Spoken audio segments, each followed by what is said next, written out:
اور جب یہ ملتے ہیں ان سے جو اہل ایمان ہیں تو کہتے ہیں ہم بھی ایمان رکھتے ہیں۔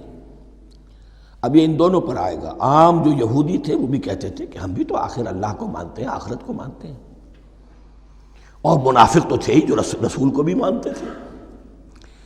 وَإِذَا خَلَوْا إِلَىٰ شَيَاطِينِهِمْ، اور جب یہ اپنے شیطانوں کے پاس خلوت میں ہوتے ہیں، اور یہاں شیاطین سے مراد ہیں اہل کتاب یہود کے علماء، ان کے سردار۔ اگر وہ کبھی ملامت کرتا ہے دیکھو تم تو معلوم ہوتا ہے بالکل مسلمانوں میں شامل ہی ہو گئے پوری طرح سے، تمہیں کیا ہو گیا، تم ہر بات مان رہے ہو۔ اب انہیں یہ کچھ نہ کچھ اپنی وفاداری کا یقین دلانے کے لیے کہنا پڑتا تھا، نہیں ہم انہیں بیوقوف بنا رہے ہیں، ہم ان سے ذرا تمسخر کر رہے ہیں، ہم ہیں آپ کے ساتھ ہی، آپ فکر نہ کریں۔ اسی لیے یہ دو منہ ہونا، نفق کہتے ہیں سرنگ کو جس کے دو دروازے ہوتے ہیں، باقی زیر زمین ہے۔ نافقہ گوہ کا بل ہے کہ دو دروازے رکھتا ہے، دو اس کے منہ رکھتا ہے کہ ادھر سے اگر کتا داخل ہو جائے شکار کے لیے تو ادھر سے نکل بھاگے، ادھر سے آئے تو ادھر سے نکل بھاگے۔ تو دو منہ انسان، یہ در حقیقت جس کو پھر سورہ نساء میں کہا گیا لا الہ الا ولا الہ الا، نہ ادھر کے ہیں نہ ادھر کے، مذبذبین بین ذالک، اس کے درمیان مذبذب ہو کر رہ گئے۔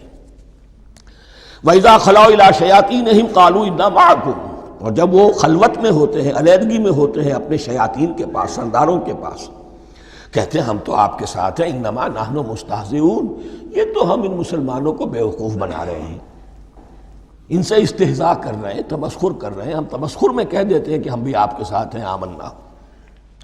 اللہ یستہزئ بہم ویمدہم فی طغیانہم یعمہون، حقیقت کیا ہے کہ اللہ ان کا مذاق اڑا رہا ہے اور ان کو ڈھیل دے رہا ہے کہ وہ اپنے عقل کے اندھے پن میں بڑھتے چلے جائیں۔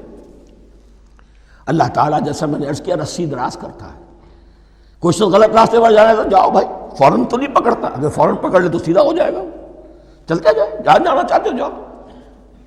تو ان کو بھی رسی دراز کر رہا ہے اللہ، لیکن یہ کہ اللہ یستہزئ بہم، یہ سمجھتے ہیں کہ مسلمانوں کا مذاق اڑا رہے ہیں، اصل میں مذاق ان کا اڑ رہا ہے اللہ کے نزدیک۔ وَيَمُدُّهُمْ فِي طُغْيَانِهِمْ يَعْمَهُونَ، اللہ ان کو اس جو ان کی عقل کے اندھے پن میں جو یہ بڑھتے چلے جا رہے ہیں، اللہ بھی ان کی رسی دراز کر رہا ہے تاکہ یہ جہاں تک جانا چاہتے چلے جائیں۔ اولئک الذین اشتروا الضلالۃ بالہدی، یہ وہ لوگ ہیں کہ جنہوں نے ہدایت کے عوض گمراہی خرید لی ہے۔ دیکھیے بڑا پیارا انداز ہے یہ، ایک شخص کے سامنے دونوں آپشنز تھے، ایک نے گمراہی کو چھوڑا، ہدایت لے لی، چاہے قیمت دینی پڑی، تکلیفیں اٹھانی پڑی، آزمائشوں میں سے گزرنا پڑا، قربانیاں دینی پڑی، ہدایت لی، اور ایک شخص نے ہدایت دے کر گمراہی لے لی۔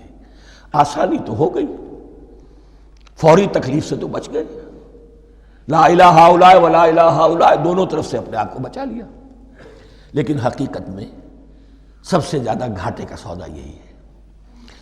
اولئک الذین اشتروا الضلالۃ بالہدی، ہدایت دے کر اور ضلالت خرید لی ہے، فما ربحت تجارتہم، تو ان کی تجارت ان کے حق میں ہرگز مفید نہیں ہوئی، اور نہیں ہے اب یہ ہدایت پانے والے۔